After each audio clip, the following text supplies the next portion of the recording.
Welcome to Mobile Home Friend YouTube channel, your go-to resource for everything manufactured housing. Welcome to another deep dive explainer from Mobile Home Friend. Today, we're looking at budget upgrades that actually increase mobile home value based on our latest research at mobilehomefriend.com. We're going to explore the exact math of building equity and figure out how to avoid those common traps that end up costing owners thousands of dollars. Okay, here's our pyramid of priorities roadmap for today. This is basically our foolproof strategy to build equity without wasting a single dime.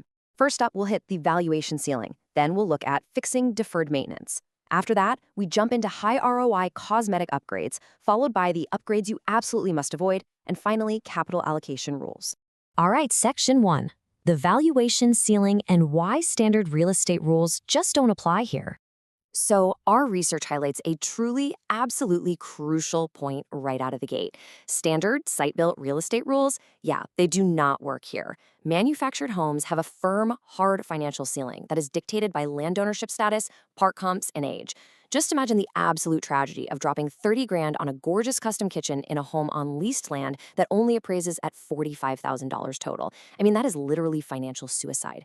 Chattel lenders simply won't finance an over-improved property on a leased lot. You'll lose that money every single time if you don't understand the strict boundaries of the arena you're playing in. Moving right along to Section 2, fix deferred maintenance first. This is your structural foundation. The absolute fundamental rule we found is this. You have to handle deferred maintenance before you even think about looking at a paint swatch. It's a harsh reality of real estate. Buyers buy with their eyes, but home inspectors kill deals with their flashlights. So your priority list has to include these unsexy but mandatory structural fixes. I'm talking about sealing roof seams, because water's your ultimate enemy, and fixing plumbing leaks, especially if you've got aging polybutylene or PEX systems. You also need to repair soft floors, replace rotten skirting to keep the pests out, and update your HVAC and electrical. As we noted on the site, never put cosmetic finishes over active structural failure. Okay, let's dive into this structurally for a second. Older manufactured homes famously use these particle board subfloors that, they basically turn to mush the second they get wet. If you just lay expensive flooring over a soft spot, those new locking mechanisms are literally going to crack under regular foot traffic. So the proper remediation?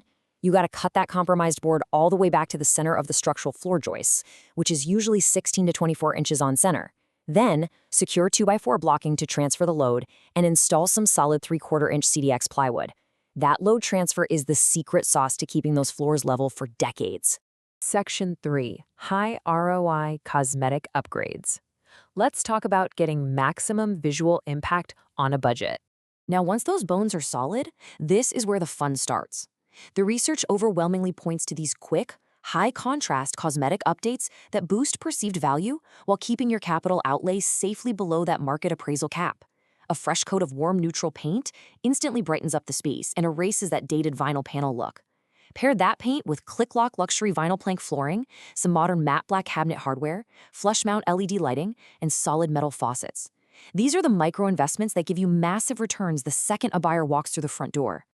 We've all walked into a place and seen that terrifying yellowed linoleum, right?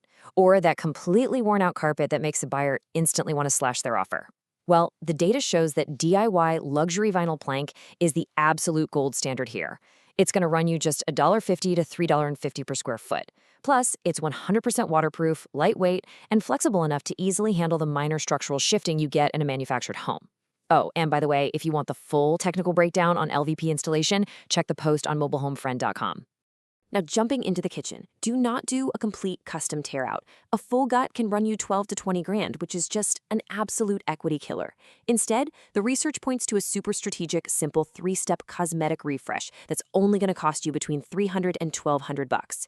You degrease and paint your existing cabinets with a really durable enamel, slap up a modern peel and stick backsplash, and then either refinish or swap out those laminate counters. Boom, you get the look of a full remodel for an absolute fraction of the cost. Let's not forget the outside, because curb appeal sets a buyer's psychological price anchor before they even step inside.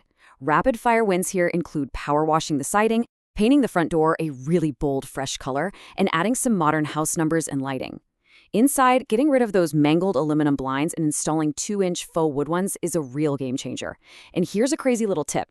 Replacing old, yellowed, paint-splattered outlet covers, which cost maybe $30 for the whole house, combined with a massive, meticulous deep clean, are the absolute cheapest ways to instantly build buyer trust. Okay, here's a slightly more technical upgrade that buyers absolutely love. Over time, manufactured home air systems degrade, and they can actually end up dumping roughly 35% of your expensive, conditioned air right into the crawl space. Yikes. But by accessing the belly crossover duct and properly sealing those joints with UL 181A, P aluminum foil tape, and thick mastic sealant, you fix it. And let me be clear, absolutely no standard duct tape here. It just dries out and fails. Doing this properly stops that massive air loss and makes the home incredibly attractive to cost-conscious buyers. All right, time for a little tough love. Section 4, upgrades you must avoid. These are the guaranteed equity killers. Knowing exactly what not to fix is just as critical as knowing what to upgrade. The research is crystal clear on this. You want to stick with cheap, flexible solutions and avoid heavy, rigid, expensive ones at all costs. Custom solid wood cabinets and thick granite countertops, they just add massive dead weight to your floor joists. Heavy mud bed showers and ceramic tile, they will literally crack the second the chassis naturally settles with temperature shifts. And don't even get me started on unpermitted stick-built additions. They almost always cause roof leaks, they void your HUD's structural compliance, and they make the home entirely impossible to finance. Just don't do it. Okay, moving to Section 5. Capital allocation, and exactly how to budget by your home's valuation tier. To guarantee a positive return on your investment, it all comes down to these strict capital allocation rules. You might want to screenshot this one.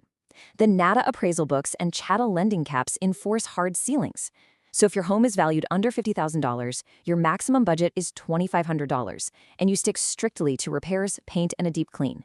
In that $50,000 to $100,000 tier, you can stretch it to $6,500 for LVP flooring and lighting.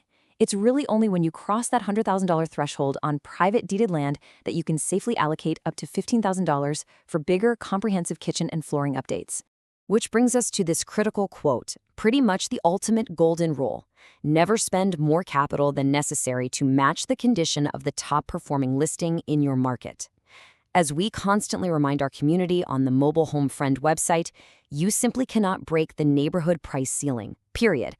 If the absolute best home in your park sold for $70,000, putting in high-end finishes is not going to magically pull an $85,000 offer. It's just not how this works. So, I want to leave you with this final provocative thought. When you're staring down your budget today, really ask yourself, will your next $500 go towards some fancy new light fixture or fixing that soft spot in the floor? Let that structural first mindset guide absolutely every single dollar you spend. Thanks for watching this explainer. For more guides and the full article on this topic, head over to mobilehomefriend.com. And don't forget to check the links in the description below. Thanks for watching. For more technical guides on this topic, click the link to see the in-depth article over at mobilehomefriend.com. There are many more informational dives into manufactured home topics to investigate and keep your project moving forward.